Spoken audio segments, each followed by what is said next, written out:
Laporan hasil pemantauan penyelidikan atas peristiwa kematian Brigadir Joshua di kediaman ex Kadifropam Polri.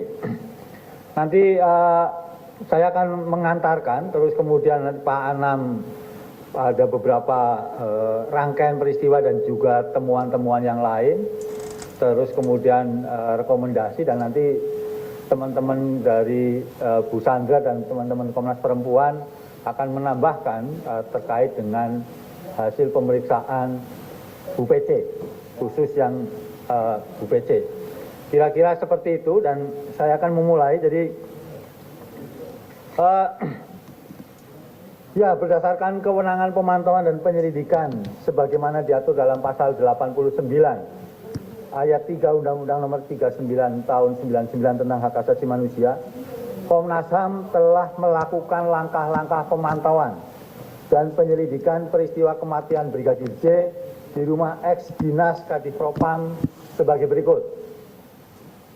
Yang pertama, melakukan permintaan keterangan terhadap saksi-saksi guna didengar keterangannya, yaitu saksi dari keluarga Brigadir J, saksi-saksi ADC, ex Kadifropam Polri Saudara FS, istri ex Kadifropam Saudari PC, keluarga ex Kadifropam, pengurus rumah ex Kadifropam, dan saksi-saksi dari pihak kepolisian.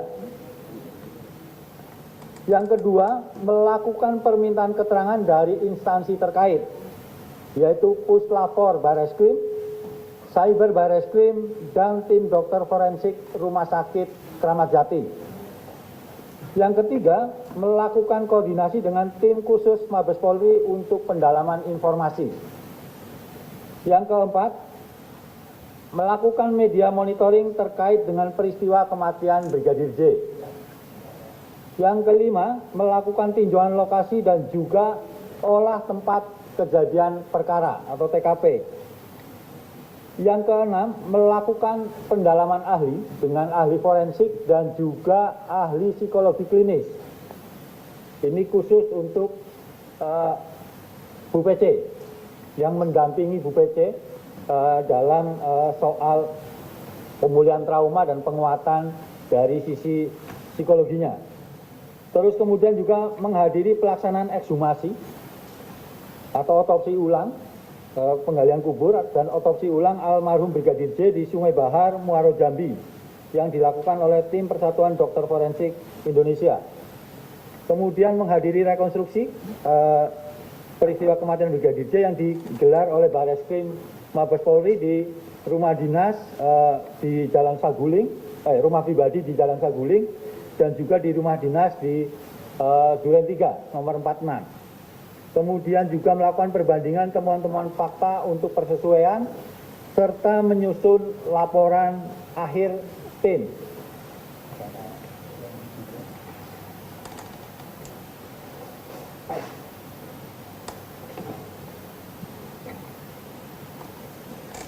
Nah, raw material, jadi selain kemudian berbagai informasi yang mungkin kayak CCTV yang beredar di publik, Komnas HAM atau foto-foto begitu yang banyak beredar di publik, juga Komnas HAM meminta raw material dari dokter forensik, terus kemudian dari Puslapor dan yang lain sebagainya. Karenanya kemudian sampai hari ini, sampai laporan ini selesai, kami ada sekitar 311 video yang dianalisa. Terus kemudian ada 27 tangkapan gambar dari 35 titik lokasi. Titik lokasi ini ya, jadi bukan jaraknya atau potongan-potongannya, dari 35 titik lokasi. Terus kemudian gambar lainnya dari balistik sejumlah 592.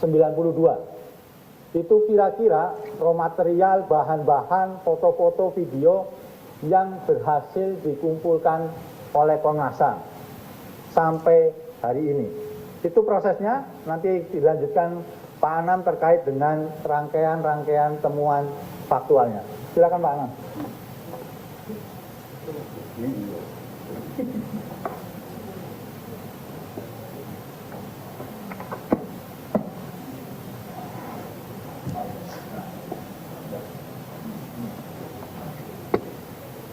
Ya, saya melanjutkan apa yang sudah disebutkan oleh Pak BK.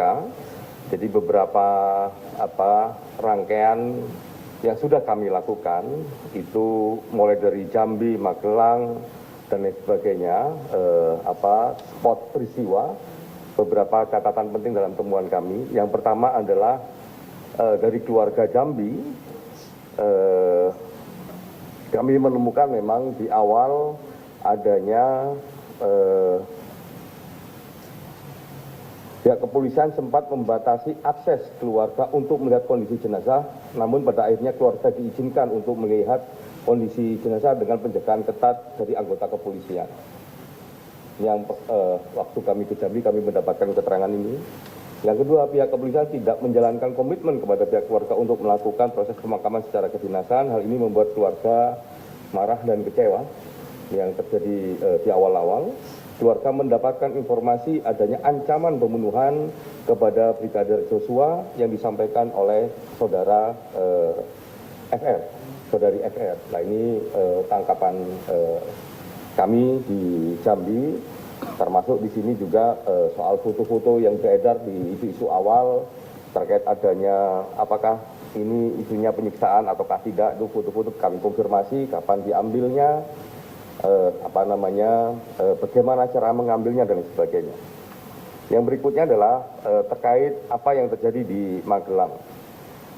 Pada 7 Juli tahun 2022 sekitar pukul 00 WIB adanya perayaan hari ulang tahun pernikahan saudara FS dan PC. Pada tanggal yang sama terdapat dugaan kekerasan seksual yang dilakukan oleh Brigadir J terhadap saudari PC, di mana saudari FS pada saat yang sama tidak berada di Magelang. Berikutnya adalah ancaman terhadap Brigadir C setelah saudari S dan saudara KM membantu saudari PC untuk masuk ke dalam kamar pasca peristiwa dugaan kekerasan seksual. Jadi ancaman ini terkonfirmasi di sini. Kami mendapatkan informasinya yang waktu itu squad itu menjadi sikuat gitu ya. Ini ada peristiwa di Magelang sana. Terus proses perjalanan Magelang Jakarta. Jadi rombongan yang berangkat dari Magelang ke Jakarta menggunakan 2 mobil dan saudara PC berada di mobil berbeda dengan saudara Brigadir J. Saat rombongan saudara PC sampai di rumah Sangguling, saudara FS telah berada di rumah. Jadi itu yang terekam di video ya, video yang panjang yang beredar. Kami mendapatkan itu. Yang berikutnya adalah Brigadir J masih dalam keadaan hidup ketika sampai di Jakarta. Jadi hasil temuan Komnas HAM, Brigadir J masih hidup hingga pukul 16.31 WIB terkonfirmasi berdasarkan komunikasi saudara FR dengan Brigadir J, dan Brigadir J mengikuti tes PCR ketika sampai di rumah Sangguling. Yang ini yang sejak awal kami temukan bahwa ini di awal sekali setelah kami pulang dari Jambi 16.31 itu memang terekam di rekaman keterangan dan kami ukur dengan Google Map gitu. Jadi 16.31 itu saudara Joshua masih hidup dan terkonfirmasi dia sudah ada di Sangguling. Terus yang berikutnya peristiwa di rumah Sangguling 3 dan perjalanan rumah dinas nomor 46. Yang pertama, saudara PC menceritakan peristiwa yang dialami di Magelang kepada saudara FS. Yang berikutnya, saudara FS memanggil Bribka RR dan Barada RE ke lantai 3 rumah Sangguling untuk menanyakan perihal peristiwa di Magelang dan merencanakan upaya penindakan terhadap J. Yang berikutnya, rombongan saudara PC lebih dahulu sampai ke rumah dinas nomor 46 sebelum saudara FS tiba di lokasi. Ini yang kami tangkap peristiwa ini. Disitulah ada pembicaraan, di titik ini ada pembicaraan terkait perencanaan pembunuhan. Ini ada videonya ya? Yang ini? Oke, nanti siapin deh. Terus terkait peristiwa tanggal 8 Juli tahun 2002 di rumah dinas nomor 46, terdapat peristiwa penembakan Brigadir J dengan beberapa versi berdasarkan keterangan para pihak yang harus dibuktikan dengan diproses pengadilan. Jadi ini sebenarnya ada beberapa versi, ya, siapa yang nembak duluan atau siapa yang nembak. Nah, ini ada beberapa versi yang nanti biarkan proses pengadilan yang akan mengujinya. Nah, kita menghormati proses penegakan hukum dan kita semuanya harus menunggu apa yang akan diyakini oleh hakim dan diputuskan siapa yang bersalah, siapa yang nembak duluan dan lain sebagainya. Yang berikutnya adalah kondisi TKP sesaat setelah peristiwa kematian. Komnas HAM mendapatkan beberapa foto yang menunjukkan kondisi tempat kejadian perkara sesaat setelah peristiwa penembakan Brigadir J. Dalam foto ditunjukkan diantaranya terkait posisi jenazah, bekas tembakan pada beberapa lokasi dalam rumah. Yang berikutnya terdapat beberapa foto menunjukkan senjata yang digunakan dan peluru. Yang berikutnya terdapat anggota kepolisian yang diduga mengkonsolidasi tempat kejadian perkara beberapa saat setelah peristiwa kejadian. Nah, ini yang kita maksud adalah kita mendapatkan beberapa foto penting yang kita dapatkan pada tanggal 8. Jadi pada tanggal 8 itu kami mendapatkan foto pasca kejadian. Jadi sesaat pasca kejadian nggak sampai 1 jam. Jadi foto itu masih kalau dicek lini masa rekam jejak digitalnya itu diambil kurang dari 1 jam pasca peristiwa. Yang berikutnya adalah luka dan penyebab kematian. Berdasarkan hasil pemeriksaan luar dan otopsi pertama Brigadir J, ditemukan 7 buah luka tembak masuk dan ditemukan 6 luka tembak keluar. Sedangkan pada otopsi kedua ditemukan 5 luka tembak masuk dan 4 luka tembak keluar. Ini memang ada perbedaan karena kalau menurut penjelasan, ya karena memang perubahan ini terkait kondisi jenazah. Dan konsekuensi adanya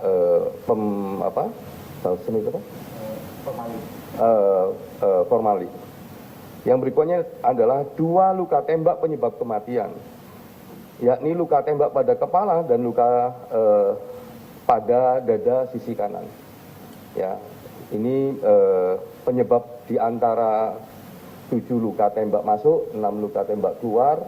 Kalau berdasarkan otopsi pertama, ini 2 luka tembak penyebab kematian itu ada di kepala dan pada dada sisi kanan.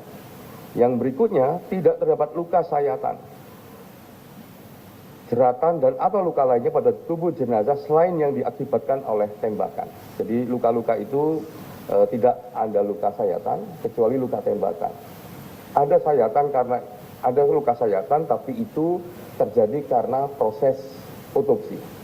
Ya, baik untuk masuk formalin maupun untuk mengambil peluru yang masih bersarang dalam tubuh almarhum Brigadir Joshua. Yang 9, ya, terdapat serangan digital. Nah, serangan digital ini baik kepada keluarga Brigadir Joshua maupun terhadap keluarga FS. Ya, kalau terhadap Brigadir Joshua, serangan digital beberapa hari setelah kematian Brigadir J, jadi waktu di Jambi kami juga mendapatkan itu.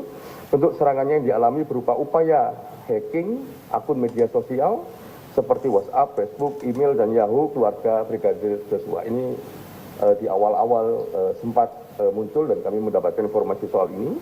Terus serangan digital juga dialami oleh keluarga FS beserta ADC yang sebagian besar adalah doxing dan persekusi online. Jadi dua-duanya mendapatkan satu bentuk serangan digital. Oke, begitu? Ini sudah ya. Oke.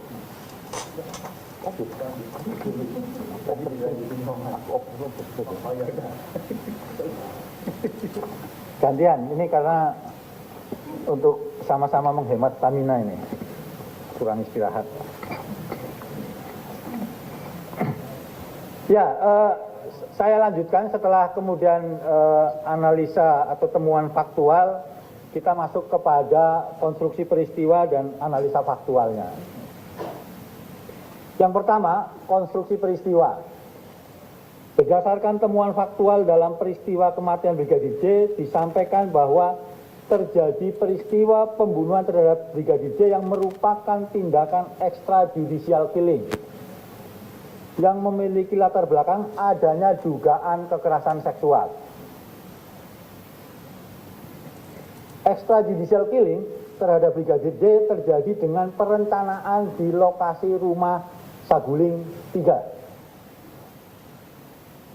Peristiwa pembunuhan yang terjadi tidak dapat dijelaskan secara detail karena terdapat banyak hambatan, yaitu adanya berbagai tindakan obstruction of justice yang dilakukan oleh berbagai pihak. Jadi kalau kita melihat rekonstruksi kemarin begitu, ini kan juga membutuhkan waktu karena harus benar-benar detail dan teliti. Apalagi kemudian kepolisian selalu bilang harus scientific crime investigation. Nah, pada titik itu karena sudah TKP-nya dirusak dan segala macam, juga ini yang kemudian menghambat kenapa kemudian penjelasan-penjelasan yang lebih detail ini dan pasti ini masih ada banyak pertanyaan. Dan ini yang seperti tadi Pak Anam sampaikan harus ditunggu di pengadilan. Gitu. Analisa faktualnya, pembunuhan di luar proses hukum atau extrajudicial killing. Pembunuhan Brigadir J merupakan extrajudicial killing atau pembunuhan terhadap seseorang tanpa proses peradilan atau di luar proses hukum dan merupakan pelanggaran terhadap hak yang paling mendasar, yaitu hak untuk hidup. Tidak terdapat penyiksaan.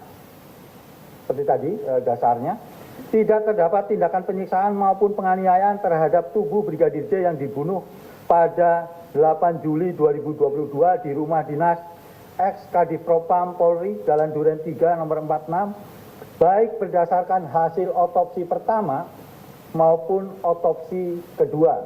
Saya kira kita juga harus mengapresiasi kerja-kerja dari dokter forensik, baik di otopsi pertama maupun otopsi kedua, gitu ya. Karena kan ada banyak isu bahwa ditunggangi dan yang lain sebagainya tidak independen, begitu sehingga otopsinya diragukan. Nah, itu saya kira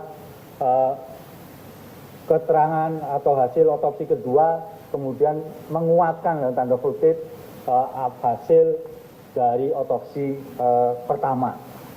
Saya kira itu, terus kemudian nanti detail terkait dengan obstruction of justice-nya kembali ke Pak Anam.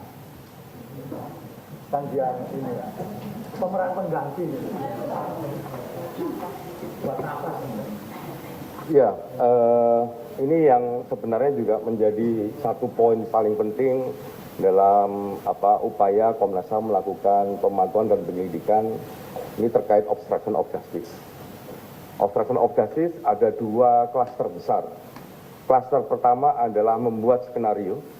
Klaster kedua adalah menghilangkan atau merusak barang bukti. Ya, klaster pertama terkait membuat skenario itu ada 4 item penting. Item pertama adalah mengkonsolidasi saksi. Nah, dalam konteks mengkonsolidasi saksi ini, ada satu, menyeragamkan kesaksian para saksi, baik mengenai latar belakang peristiwa, tempat kejadian perkara, dan alibi FS di TKP. Itu yang pertama. Yang kedua, menginstruksikan saksi ADC untuk mempelajari soal penggunaan kekuatan dalam tindakan kepolisian dan penggunaan senjata. Yang ketiga, menghapuskan atau menghilangkan sesuatu yang merugikan. Jadi ini kesaksian-kesaksian ya, khususnya di awal itu semua keterangan yang diberikan itu memiliki karakter dan bentuk keseragaman. Nah, ini karena ada mengkonsolidasi saksi. Poin nomor 2, mengkonsolidasi tempat kejadian perkara. Oke, ini yang pertama, mengubah lokasi TKP. Mengubah lokasi TKP terjadinya dugaan kekerasan seksual. Jadi salah satunya harusnya cerita ini ada di Magelang tapi ditaruh di Duren 3. Duren 3 rumah dinas nomor 46. Jadi ini bagian dari mengkonsolidasi TKP. Yang nomor dua, adanya tindakan perusakan, pengambilan dan atau penghilangan CCTV dan atau decoder di TKP dan di sekitar TKP. Jadi ini untuk mengkonsolidasi TKP, ya makanya CCTV yang berada di misalnya yang paling aktual di depan rumah itu yang di security baru ditemukan karena memang itu sengaja untuk mengkonsolidasi TKP. Terus adanya tindakan dalam penanganan TKP yang tidak sesuai prosedur. Jadi kita memiliki sejumlah bukti, salah satunya berupa foto yang memang dalam penanganan TKP itu tidak sesuai prosedur. Orang yang tidak punya kewenangan masuk dalam TKP. Yang berikutnya adalah adanya pembiaran terhadap pihak-pihak yang tidak memiliki otoritas untuk memasuki TKP. Jadi sebenarnya TKP juga tidak boleh dimasukin oleh orang-orang yang tidak memiliki otoritas, tapi malah itu dibiarkan gitu. Yang berikutnya adalah adanya upaya mensterilisasi wilayah rumah dinas Kadif Propam Polri dari kehadiran media. Ini di awal-awal juga kami indikasikan itu sebagai salah satu bentuk untuk mengkonsolidasi tempat kejadian perkara. Yang berikutnya adalah membuat narasi. Ya, membuat narasi ini bahwa peristiwa terjadi di Duren 3 dan dilatar belakangi dengan tindakan Brigadir J yang diduga melakukan pelecehan seksual sambil menodongkan senjata api terhadap saudari PC serta menembak Baradae. Nah ini narasi yang awal-awal memang dimunculkan. Terus berikutnya lah dibuatnya 2 laporan ke Polres Metro Jakarta Selatan tentang dugaan percobaan pembunuhan terhadap Baradae dan dugaan tindak pidana pelecehan seksual terhadap saudari PC. Ini yang basisnya di Duren 3. Terus dibuat video guna menyesuaikan dengan skenario. Jadi video yang beredar itu dalam konteks konstruksi peristiwa itu tidak lengkap. Gitu. Itu disesuaikan dengan skenario yang dibuat. Nah ini konteks untuk membuat narasi. Yang berikutnya adalah penggunaan pengaruh jabatan. Nah ini juga penting, ya penggunaan pengaruh jabatan untuk ini dalam konteks membuat skenario. Yang pertama, anggota kepolisian diperintahkan mengikuti skenario yang ada. Yang berikutnya, pembuatan 2 laporan di Polres Jakarta Selatan itu juga bisa terjadi karena ada pengaruh jabatan. Terus proses BAP atas 2 laporan dilakukan tidak sesuai prosedur, hanya formalitas dan tinggal ditandatangani. Ini juga karena pengaruh jabatan. Terus pemeriksaan di awal kejadian terhadap Baradae, BKRR, dan saudara KM tidak dilakukan sesuai dengan prosedur. Ini bisa terjadi karena memang pengaruh jabatan. Terus anggota kepolisian yang tidak memiliki otoritas memasuki TKP, itu juga karena pengaruh jabatan juga. Terus permintaan kepada Kepala RS Bayangkara untuk menyiapkan otopsi. Jadi itu juga karena bisa terjadi karena memang adanya pengaruh jabatan. Nah, yang klaster kedua adalah menghilangkan atau merusak barang bukti. Yang pertama, adanya upaya menghilangkan dan atau mengganti barang bukti, ya, handphone oleh pemiliknya sebelum diserahkan kepada penyidik. Jadi HP-HP diganti, dihilangkan. Terus adanya tindakan penghapusan jejak komunikasi berupa pesan, panggilan, telepon, dan data kontak. Jadi kalau di awal-awal teman-teman sering nanya kepada Komnas HAM bagaimana kondisi WhatsApp group, yaitu ada beberapa komunikasi di WhatsApp group ya terputus. Baru muncul kembali misalnya salah satunya sejak tanggal 10 malam atau 11 dini hari itu baru muncul. Nah, 10 ke bawah itu tidak terekam jejak digitalnya karena memang dihapus. Terus penghapusan foto TKP. Jadi beberapa foto yang kami temukan, yang khususnya yang di tanggal 8 itu kami temukan di recycle bin di tempat sampah di mekanisme tersebut. Jadi bukan diambil dari barang yang nggak dihapus, tapi itu kita ambil dari barang yang dihapus. Sehingga kita tahu bagaimana posisi dan bagaimana yang terjadi di saat setelah peristiwa di tanggal yang sama dan kurang dari 1 jam. Terus adanya tindakan perusakan, pengambilan dan atau penghilangan CCTV dan atau decoder di TKP dan sekitarnya. Jadi decoder, CCTV dan sebagainya itu juga dihilangkan. Terus adanya pemotongan atau penghilangan video CCTV yang menggambarkan rangkaian peristiwa secara utuh sebelum, saat, dan setelah kejadian.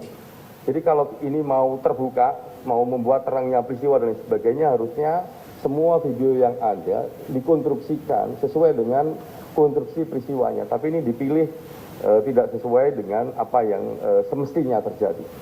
Yang berikutnya adalah adanya perintah untuk membersihkan TKP. Ini juga ada, misalnya darah dibersihkan, ini dibersihkan dan dikonsolidasikan semua apa yang ada dalam situ. Nah, coba Arif.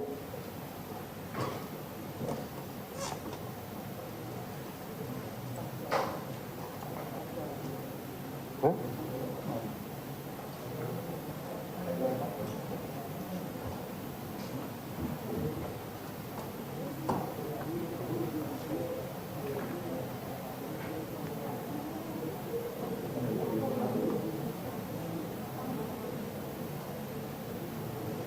Ini beberapa contoh ya.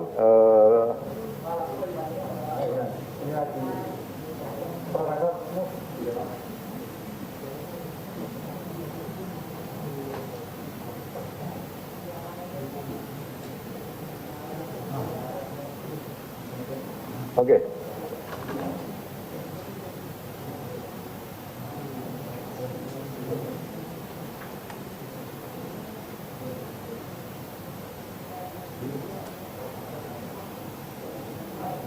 Ini oke, silakan. Tidak bisa digedein.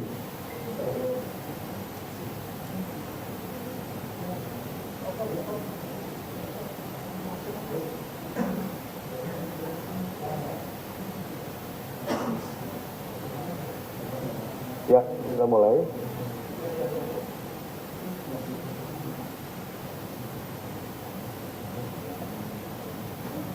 Ya.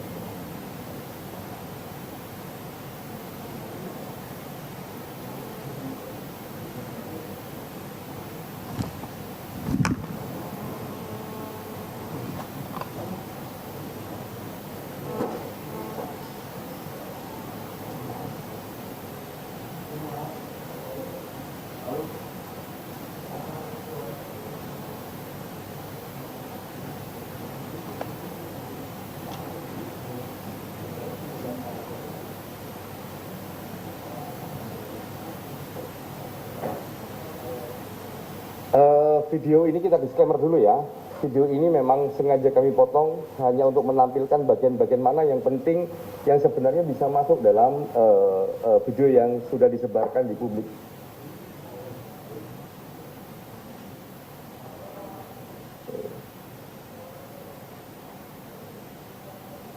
Kalau video yang tersebar di publik, video ini tidak ada.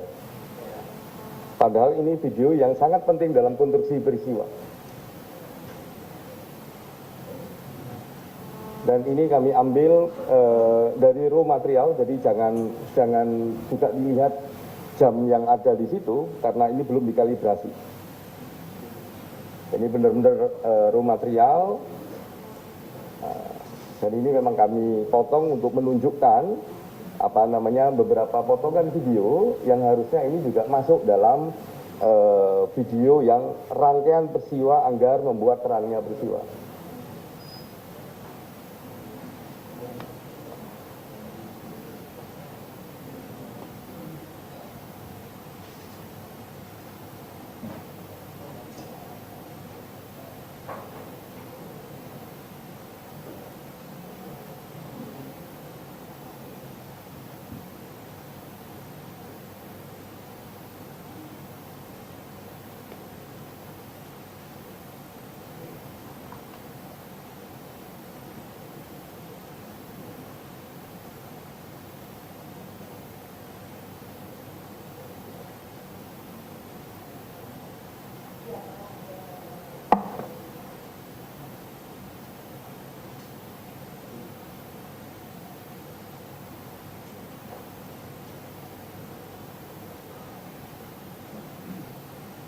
Nah, Video ini kalau mau membuat terangnya peristiwa, memang sejak awal harusnya memang ada dalam konstruksi video yang dibuat untuk menjelaskan apa yang sebenarnya terjadi. Nah, video ini khususnya yang dua orang yang naik dan turun, ya, dua orang yang naik dan turun itu menceritakan FS memanggil ADC-nya, dan di titik inilah sebenarnya yang kami tadi sampaikan.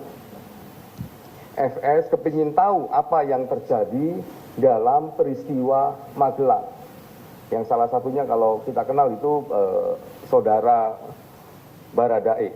Jadi saudara Baradae disuruh naik ke atas, ditanyain apa yang terjadi di Magelang, dipanggil ke lantai 3.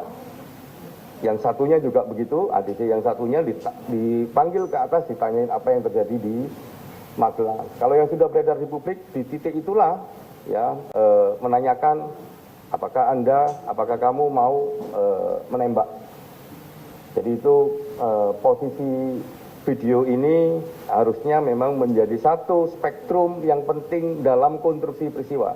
Tapi dalam video yang beredar, yang itu menjadikan satu narasi, ini tidak ada. Kalau ini ada, ini akan terang benderang karena rangkaian peristiwanya ada. Dan ini yang kemarin juga direkonstruksi juga ada pertemuan di lantai 3, FS dengan siapa, ngapain, ini ada. Nah, ini salah satu bukti video yang kami ambil dari raw material, ya, yang kami lihat, dan ini berkesesuaian dengan apa yang kami lakukan, termasuk ketika kami nanya ke saudara Ferdi Sambo. Apa yang ketika datang ke Saguling, apa yang dilakukan, dia nanya soal apa yang terjadi di Magelang. Nah, peristiwa itulah yang sangat mewarnai apa yang terjadi di Duren 3, di rumah dinas Duren 3 nomor 46. Lanjut.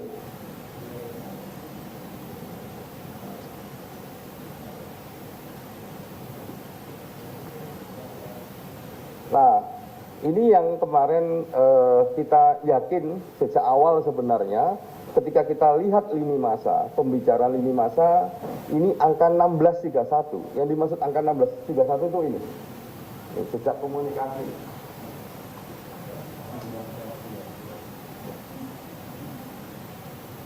Jadi ini 1631 inilah ketika kami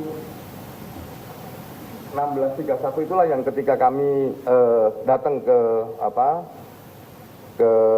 Jambi, kami mendapatkan informasi 1631 itu Joshua masih bisa berkomunikasi dengan suara dengan saudara V. Nah, itu makanya kami cek di lini masa macam-macam, dan ternyata waktu itu Joshua masih hidup di tengah informasi sudah meninggal, dan meninggalnya di jalan tol di Magelang atau di suatu tempat. Ya, ini rekam jejak digital, salah satunya yang menunjukkan 1631 itu memang betul ada.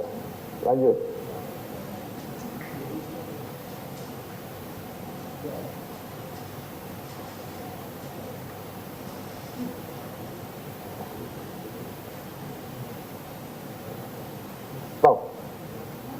Ini yang kami dapatkan foto, yang kami bilang tadi foto tanggal 8 Juli tahun 2022, ya, nggak sampai 1 jam setelah peristiwa penembakan. Ini posisinya. Ini mohon maaf kami blur karena itu prinsip, salah satu prinsip yang ada dalam hak asasi manusia. Kita nggak boleh melakukan inhuman degrading treatment. Jadi itu posisinya. Nah, ini salah satu contoh yang tadi Pak Bika bilang sekian ratus gambar, tangkapan gambar atau foto. Nah, ini yang salah satu yang kami dapat. Ini terjadi, foto ini diambil tanggal 8 bulan Juli tahun 2022, kurang dari 1 jam pasca peristiwa penembakan. Lanjut. Nah, ini salah satu titik di mana tembakan rekoset itu ada. Ini di lantai, ya, tembakan yang nantinya akan menjadikan titik rekoset. Ini di lantai itu begini dia, kalau rekoset. Pantulan. Ini ada satu ya. masuk ke satu bidang yang lain. Nah, ini salah satu titik penting yang juga kami dapatkan. Mungkin itu analisis pelanggaran HAM-nya, monggo. Saya kira teman-teman Komnas Perempuan dulu sebelum analisa. Oh gitu. Oke.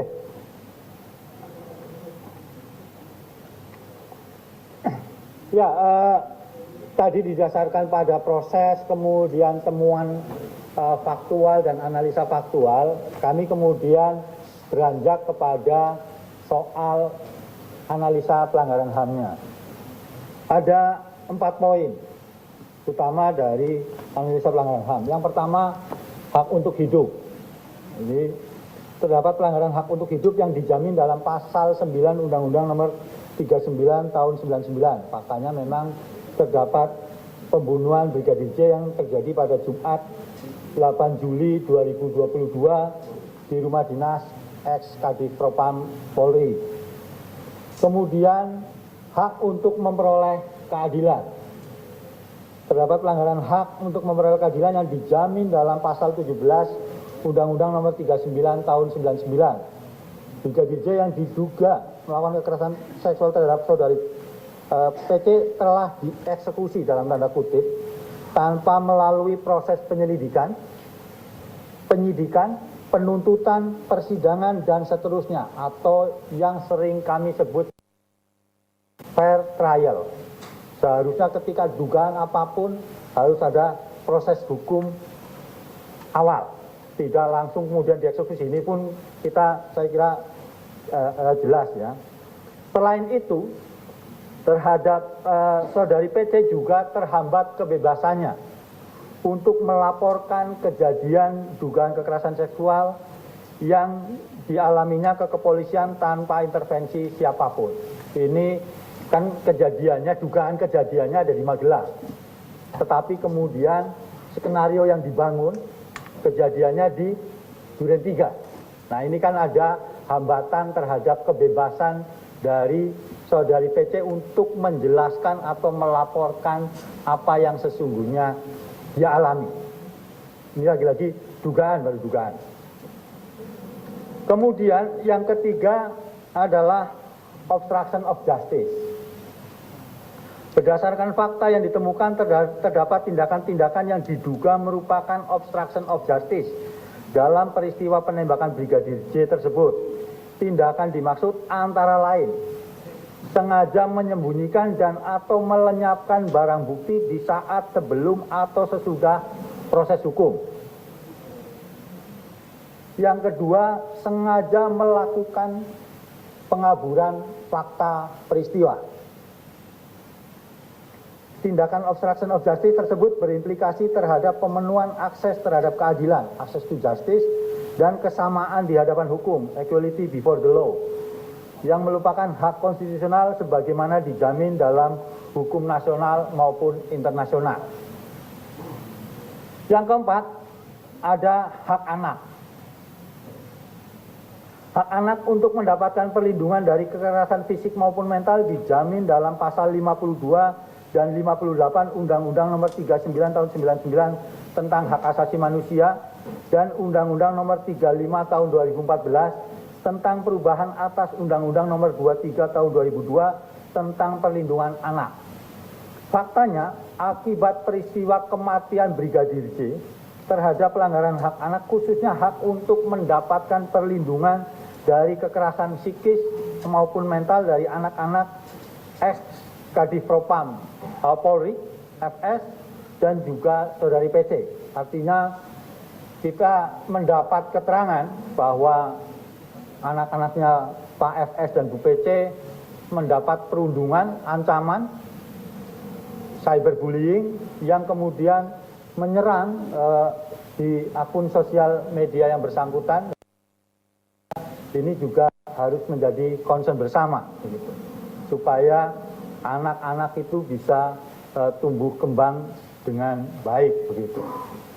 Itu soal analisa pelanggaran HAM-nya. Nah, dalam proses ini seperti yang sudah dijelaskan berulang kali, kami kemudian bekerja sama dengan teman-teman Komnas Perempuan khusus untuk menggali keterangan Bu PC terkait dengan Bu PC.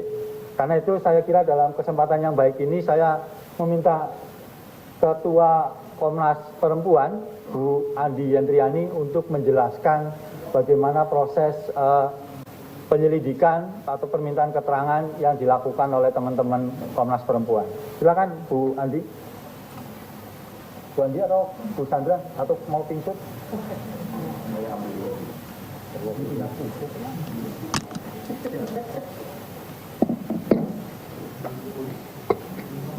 Terima kasih teman-teman. Selamat siang, salam sehat dan salam Nusantara yang bineka untuk kita semuanya. Sebelum menjelaskan apa yang sudah dilakukan dalam tim gabungan Komnas HAM dan Komnas Perempuan, untuk Komnas HAM, PIC-nya adalah Ibu Komisioner Sandra Muliaga, dan di Komnas Perempuan selain Ibu Siti Aminatati, Ibu Teresia Iswarini, dan juga saya sendiri, kami dibantu oleh rekan-rekan staf baik di Komnas HAM maupun di Komnas Perempuan. Nah, mungkin yang awal saya ingin menegaskan begini, untuk Komnas Perempuan, ketika kita mendapatkan pelaporan kasus kekerasan seksual, maka ada 3 pendekatan yang digunakan. Yang pertama adalah mengenali kerentanan-kerentanan khas dari perempuan untuk bisa melaporkan kasusnya. Kerentanan ini minimal ada 2 yang paling utama yang sering muncul. Yang pertama adalah malu, jadi akibatnya tidak mau melaporkan. Rasa malu ini muncul khususnya bagaimana tentang si perempuan ini memaknai stigma tentang kekerasan seksual maupun kekhawatirannya untuk menyikapi budaya penyangkalan atas apa yang dia sampaikan. Itu yang pertama. Yang kedua, juga kerentanan khususnya adalah tidak mampu untuk melaporkan. Tidak mampu, ini ada 2 utama. Yang pertama adalah faktor ketergantungan dalam mengambil keputusan untuk dirinya. Yang kedua tentunya akses untuk melaporkan. Terbayang ya kalau orang di pelosok, di pulau-pulau terluar dan lain-lain kan kesulitan untuk mengakses pelaporannya. Tapi yang lebih sering juga adalah ketergantungan untuk pengambilan keputusan. Dalam banyak kasus kekerasan seksual, keputusan perempuan untuk melaporkan kasusnya itu sangat tergantung pada orang-orang yang paling dominan di dalam hidupnya, dan khususnya adalah anggota keluarga yang laki-laki. Biasanya ayahnya, suaminya, atau anak laki-laki dan lain-lain. Nah, ini kerentanan khusus ini perlu dipahami, sehingga pendekatan yang kedua juga bisa mempengaruhi apa yang dilaporkan. Karena bisa jadi boleh lapor tapi cuma sebagian. Nah, ini hal-hal yang penting untuk kita pahami bersama. Yang kedua, pendekatannya adalah memberikan ruang agar korban bisa menceritakan secara utuh. Karena itulah, misalnya di Komnas Perempuan, kalaupun kami mendapatkan pengaduan dari berbagai pihak, misalnya apakah itu dari kuasa hukum atau penyidik atau yang lainnya, kami akan meminta kesempatan untuk bisa langsung berjumpa dengan korban dan menanyakan secara utuh apa yang dihadapinya, tentunya dengan proses-proses yang kita harapkan tidak menambahkan trauma atau reviktimisasi bagi si perempuan yang sedang melaporkan kasusnya itu. Mungkin teman-teman ingat, ini mengapa Komnas Perempuan, karena ingin memberikan ruang untuk bisa mendapatkan keterangan secara utuh, kami setelah melakukan kunjungan pertama, setelah ada pelaporan tentang dugaan pelecehan seksual di Jakarta, saat diminta untuk melakukan rapat koordinasi di Polda, itu kemudian meminta agar dipastikan ada pendampingan psikologis yang memungkinkan perempuan yang akan melaporkan kasusnya ini memiliki kemampuan untuk menceritakan secara utuh karena dikenali dari gejala-gejala psikis yang ada, maupun untuk meminta sementara waktu kita menahan diri dulu dari membuat spekulasi-spekulasi, karena itu akan sangat menentukan sejauh mana pihak perempuan yang melaporkan kasusnya akan menceritakan. Nah, yang juga penting di dalam proses untuk melakukan penanganan pelaporan kekerasan seksual adalah memang mekanisme koordinasi itu sendiri. Karena di dalam mekanisme koordinasi ini melibatkan aparat penegak hukum dan juga lembaga-lembaga layanan yang bisa kemudian bersama-sama mengenali, memeriksa peristiwanya sendiri, latar belakang maupun dampak yang harus ditangani. Nah, ini sebetulnya sistem yang sudah dikembangkan oleh Komnas Perempuan hampir lebih 1 dekade. Kami sejak tahun 2008 itu sudah punya MOU lintas institusi untuk sistem peradilan pidana terpadu bagi perempuan korban kekerasan, dan juga ini sistem yang diadopsi di dalam Undang-Undang TPKS. Karena itu di dalam proses-proses koordinasi kita bisa mengajukan sejumlah pertanyaan-pertanyaan klarifikasi yang kita harapkan juga bisa membantu kita untuk menganalisis situasi secara utuhnya. Dan dalam rangkaian untuk melakukan pemeriksaan lebih lanjut inilah Komnas Perempuan juga kemudian menyatakan kesediaan untuk bersama dengan tim Komnas HAM untuk melakukan pemeriksaan lebih lanjut. Ada 3 hal yang paling utama yang sebetulnya masuk ke dalam proses analisis. Jadi yang akan saya sampaikan hanya akan menguatkan yang tadi sudah disampaikan oleh rekan dari Komnas HAM, baik Bapak Anam maupun Bapak Beka. Yang pertama, kami dari proses pengambilan informasi-informasi yang ada, kami mengenali bahwa memang peristiwa yang dilaporkan pada tanggal 8 Juli 2022, peristiwa pelecehan seksual di rumah dinas di Jakarta, itu merupakan bagian dari obstruction of justice. Ini tidak terlepas dari kapasitas jabatan Bapak FS yang juga mempengaruhi independensi dan profesionalitas penyidik dalam melakukan pendalaman kasus pelaporan kasus kekerasan seksualnya, dan memiliki dampak yang fatal karena kemudian justru menyebabkan hambatan untuk mengungkap peristiwa, baik itu peristiwa kekerasan seksualnya sendiri maupun peristiwa yang menyebabkan kematian dari Brigadir J.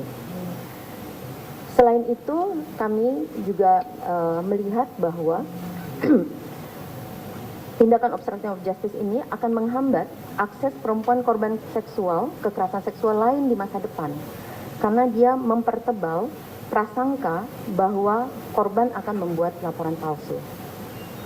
Yang ketiga, ini mempertajam ketidakpercayaan publik pada institusi-institusi, termasuk institusi kepolisian maupun mekanisme yang dibangun untuk memastikan proses hukum berjalan sebagaimana mestinya.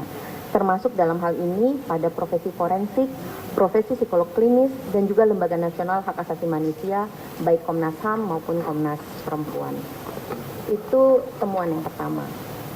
Yang kedua, berkait dengan dugaan peristiwa kekerasan seksual terhadap P oleh J di Magelang tanggal 7 Juli 2022. Kami menemukan bahwa ada petunjuk-petunjuk awal yang perlu ditindaklanjuti oleh pihak penyidik, baik dari keterangan P, S maupun asesmen psikologi tentang dugaan peristiwa kekerasan seksual ini. Kami perlu menegaskan bahwa keengganan pelapor untuk melaporkan kasusnya sedari awal itu karena memang merasa malu dalam pernyataannya, ya, merasa malu, menyalahkan diri sendiri, takut pada ancaman pelaku, dan dampak yang mungkin mempengaruhi seluruh kehidupannya. Dalam kasus ini, posisi sebagai istri dari seorang petinggi kepolisian pada usia yang jelang 50 tahun, memiliki anak perempuan, maupun rasa takut pada ancaman dan menyalahkan diri sendiri sehingga merasa lebih baik mati, ini disampaikan berkali-kali. Dan karena itu kita perlu memikir ulang bahwa relasi kuasa antara atasan dan bawahan saja tidak cukup untuk serta-merta menghilangkan kemungkinan terjadinya kekerasan seksual. Karena relasi kuasa itu sesungguhnya sangat kompleks dan dapat dipengaruhi oleh konstruksi gender, usia, maupun juga kekuasaan-kekuasaan lainnya.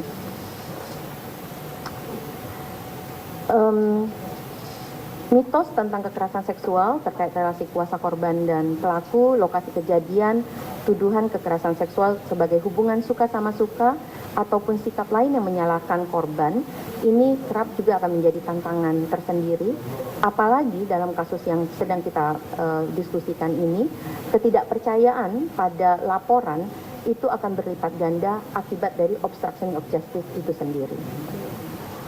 Hal terakhir yang ingin saya sampaikan, jadi yang pertama tentang obstruction of justice, yang kedua tentang dugaan peristiwa, dan yang ketiga adalah bagaimana sebetulnya akses pemenuhan hak pada perempuan yang berhadapan dengan hukum.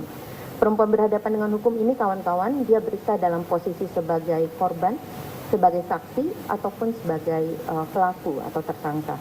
Jadi spektrumnya cukup panjang.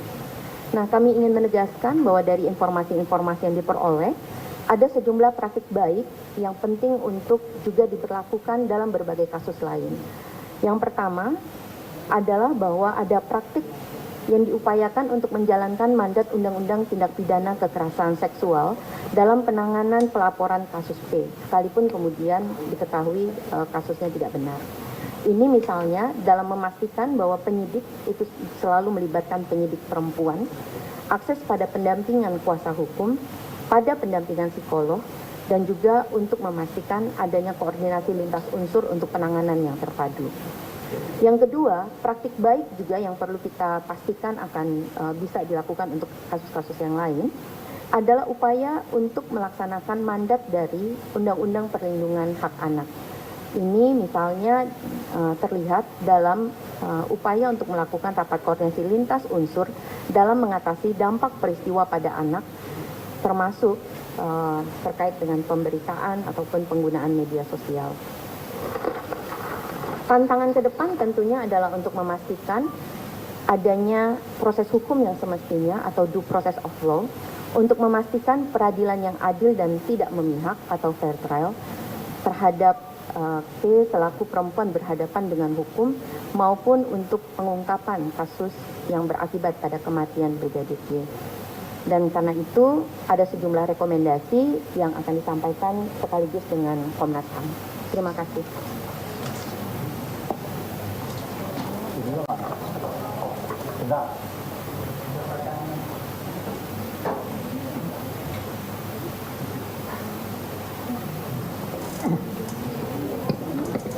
Ya, terima kasih Bu Wandi. Saya akan membacakan bagian terakhir dari rilis Komnas HAM dan yaitu kesimpulan dan rekomendasi.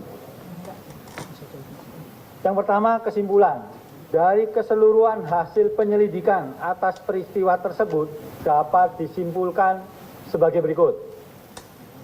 Telah terjadi peristiwa kematian Brigadir J pada 8 Juli 2022 di rumah dinas ex Kadifropam Irjen Saudara FS, Jalan Duren 3 nomor 46 Jakarta Selatan.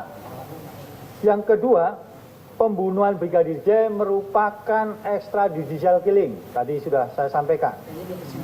Yang ketiga, berdasarkan hasil autopsi pertama dan kedua ditemukan fakta tidak adanya penyiksaan terhadap Brigadir J melainkan luka tembak. Tadi juga Pak Anam sudah menyampaikan bahwa penyebab kematian adalah 2 luka tembak, yang satu di kepala dan yang satu di dada sebelah kanan. Terus kemudian terdapat dugaan kuat terjadinya peristiwa kekerasan seksual dan dilakukan oleh Brigadir J kepada saudari PC di Magelang tanggal 7 Juli 2022. Tadi detailnya disampaikan Bu Andi. Kemudian terjadinya obstruction of justice dalam penanganan dan pengungkapan peristiwa kematian Brigadir J. Nah, rekomendasinya sekarang. Hari ini kami menyampaikan rekomendasi khusus kepada teman-teman kepolisian. Nanti akan menyusul juga rekomendasi kepada Presiden dan DPR sesuai dengan Undang-Undang 39 tahun 99. Berdasarkan dari kesimpulan, dari temuan dan analisa fakta peristiwa terkait peristiwa pembunuhan Brigadir J, Komnas HAM menyampaikan rekomendasi kepada Kepolisian Republik Indonesia sebagai institusi negara yang memiliki kewenangan penegakan hukum di Indonesia sebagai berikut. Meminta kepada penyidik untuk menindaklanjuti temuan fakta peristiwa oleh Komnas HAM dan Komnas Perempuan tentu saja dalam proses penegakan hukum dan memastikan proses tersebut berjalan imparsial, bebas dari intervensi, transparan serta akuntabel berbasis scientific crime investigation. Yang kedua, rekomendasinya menindaklanjuti pemeriksaan dugaan kekerasan seksual terhadap saudari PT di Magelang dengan memperhatikan prinsip-prinsip hak asasi manusia dan kondisi kerentanan khusus. Artinya tadi dugaan kekerasan seksual harus ditindaklanjuti penyidikannya begitu oleh teman-teman kepolisian. Yang ketiga, memastikan penegakan hukum atau kode etik saja, tetapi juga dugaan tindak pidana dan tidak hanya terhadap terduga pelakunya saja, tetapi juga semua pihak yang terlibat, baik dalam kapasitas membantu maupun turut serta.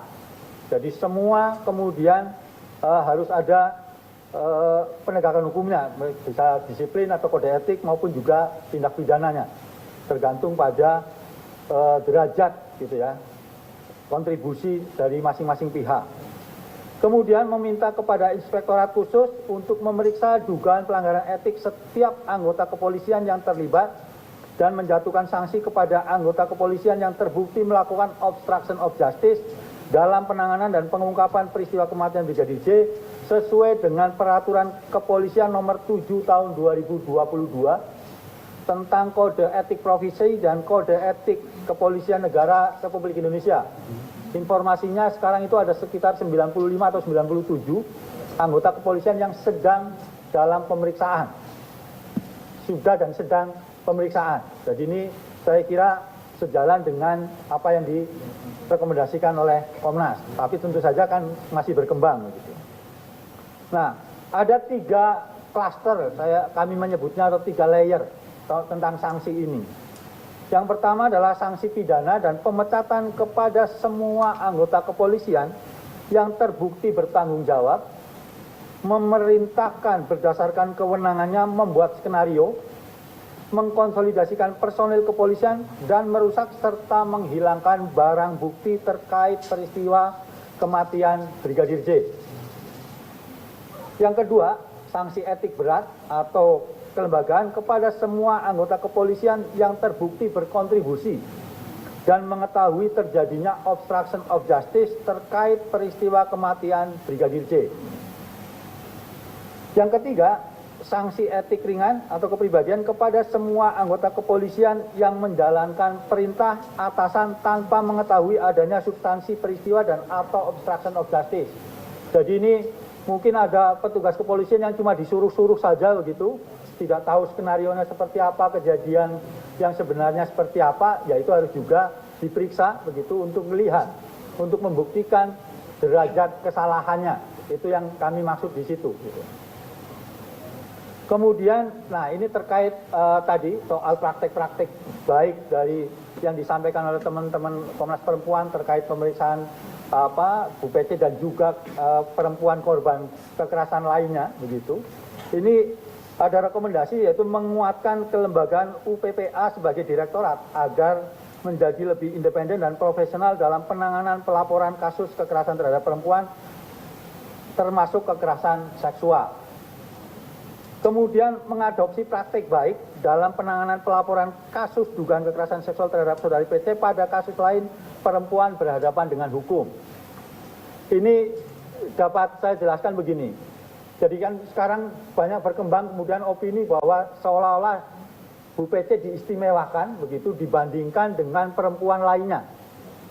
Nah, pada titik itu ya, perlakuan dari kepolisian terhadap Bu PC ini harus jadi standar untuk memperlakukan perempuan-perempuan lain ke depannya.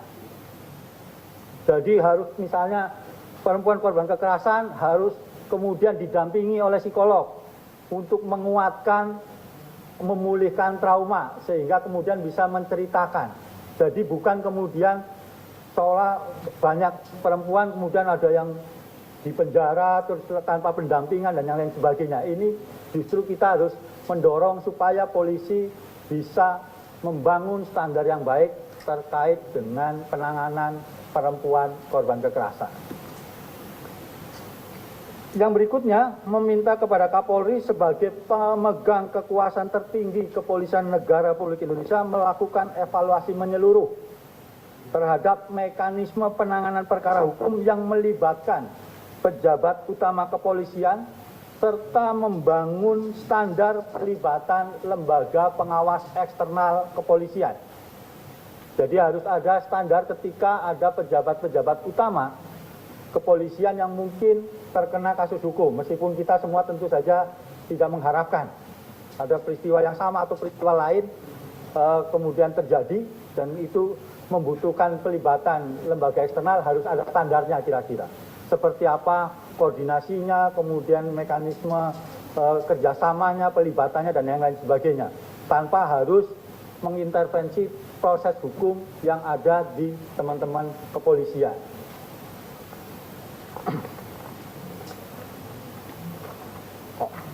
Terakhir, melakukan upaya pembinaan terhadap seluruh anggota kepolisian negara Republik Indonesia agar dalam menjalankan kewenangannya untuk tetap patuh kepada ketentuan perundangan yang berlaku serta memegang teguh prinsip-prinsip profesionalitas, transparansi, akuntabilitas, serta memenuhi azas keadilan dan sesuai dengan standar hak asasi manusia sebagai upaya penjaminan peristiwa yang sama tidak terulang kembali.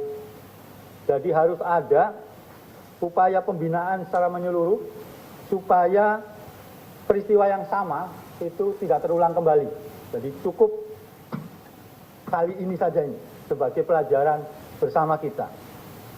Demikian siaran pers laporan tim pemantauan dan penyelidikan peristiwa kematian Brigadir J di kediaman ex-Kadif Propam Polri dibuat sebagai salah satu bentuk pertanggungjawaban pelaksanaan kewenangan pemantauan dan penyelidikan Komnas HAM Republik Indonesia sebagaimana diatur dalam pasal 89 ayat 3 Undang-Undang Nomor 39 Tahun 99 tentang hak asasi manusia atas kasus kematian Brigadir J. Jakarta, 1 September 2022, tim pemantauan dan penyelidikan peristiwa kematian Brigadir Joshua di kediaman ex-Kadif Propam Polri. Saya kira itu, kawan-kawan, sudah panjang lebar kami sampaikan prosesnya, temuannya, analisa, kesimpulan, dan rekomendasi. Ini sebagai penutup rangkaian Komnas HAM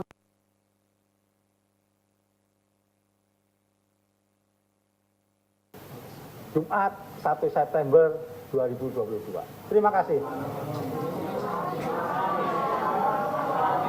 Oh, Kamis ya? Oh ya, Kamis. Ini lelah hayati, ini lelah hayati. Jadi yang terakhir bagi saya ingin menyampaikan di kesempatan yang baik ini, kami berterima kasih kepada kawan-kawan jurnalis, kepada kawan-kawan media yang tanpa lelah bekerja pagi, siang, sore, malam, dini hari,